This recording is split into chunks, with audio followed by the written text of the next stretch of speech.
He came back, and he came back with a vengeance. It's Nolan Smith coming back for his final season of college football, we suspect. And the Georgia Bulldogs are fortunate to have him back for a couple of reasons.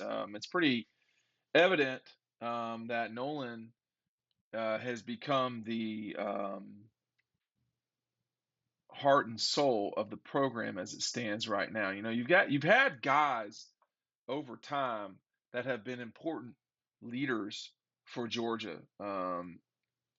Nick and Sony, quiet guys. Lorenzo and those guys on the defensive side of the ball.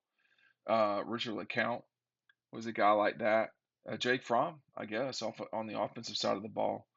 But Nolan Smith is a gregarious, playmaking D end who is an important veteran that's been around the block, and Georgia's going to need his voice. Not number two. Number one, they're going to need his play and skill.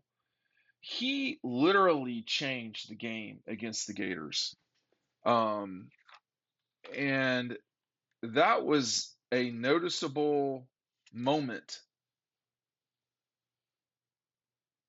in the 2021 national championship run. I'm gonna read just a moment here from the book.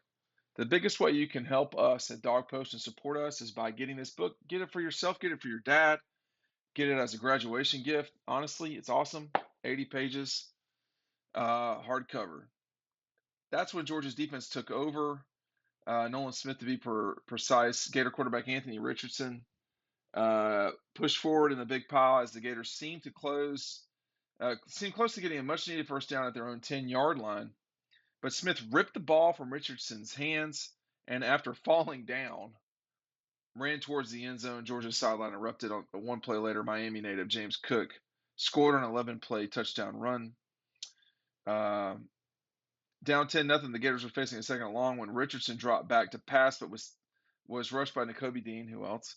And the ball was tipped by Trayvon Walker into the hands of Smith. That's that play right there.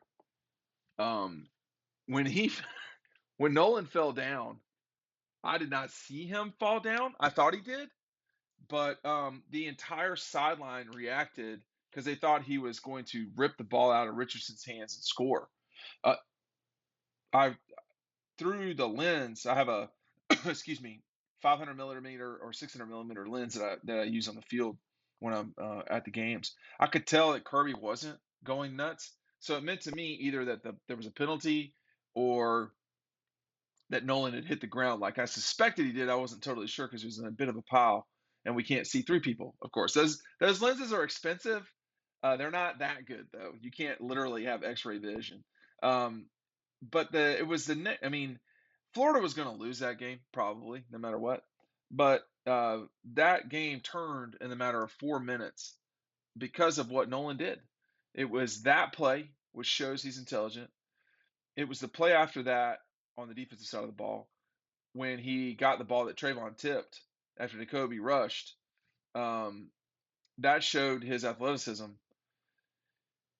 And I talked with Nolan briefly after the Orange Bowl on the field. It was a nothing moment, but he had grabbed an orange. That the guys had thrown out who had been on the stage. De'Aaron Kendrick was up there, Stetson Bennett, Kirby, and I was trying to get a picture of him eating the orange. And I said, one more bite. And he said, I'm actually hungry right now. He wasn't just eating the orange because he wasn't just eating the orange because of like a photo op. He legitimately was hungry after that game.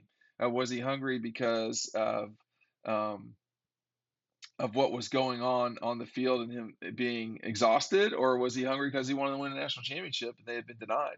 I mean, Nolan Smith has been a what some of the guys call down South Georgia boy for a long time, and has been very proud of his roots in Savannah. We saw Nolan play um a, a couple once before his senior season at IMG, and once during that year. Um, hard not to like.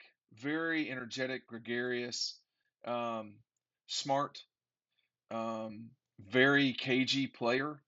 And I think people are going to want to see more from Nolan. And now he has the ability to do that. You know, when you're the number one player in the country as a recruit, you should be a spectacular player. Now that doesn't always happen, right? I mean, we live in the reality around here.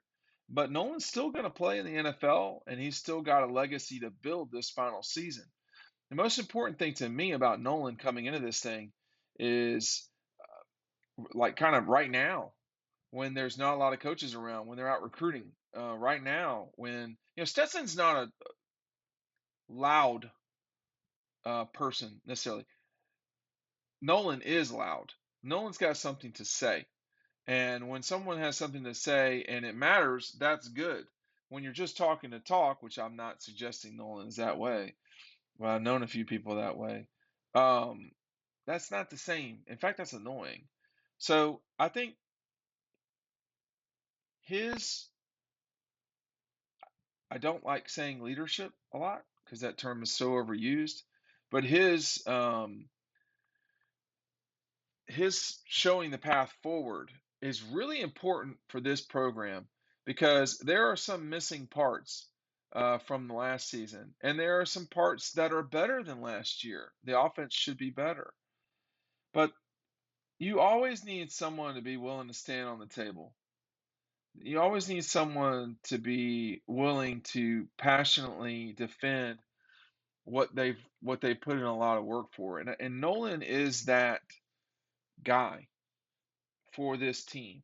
He is going to be the person at the podium.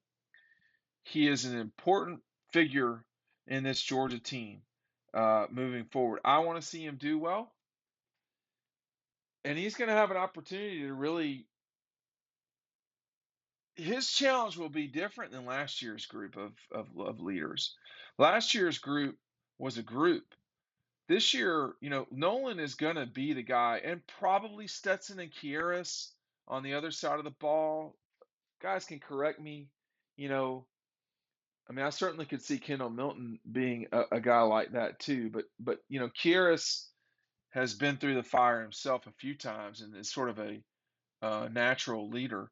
But leadership without action, I mean, action is leadership. You've got to do the job, and that's something that Nolan, I think, appropriately came back for.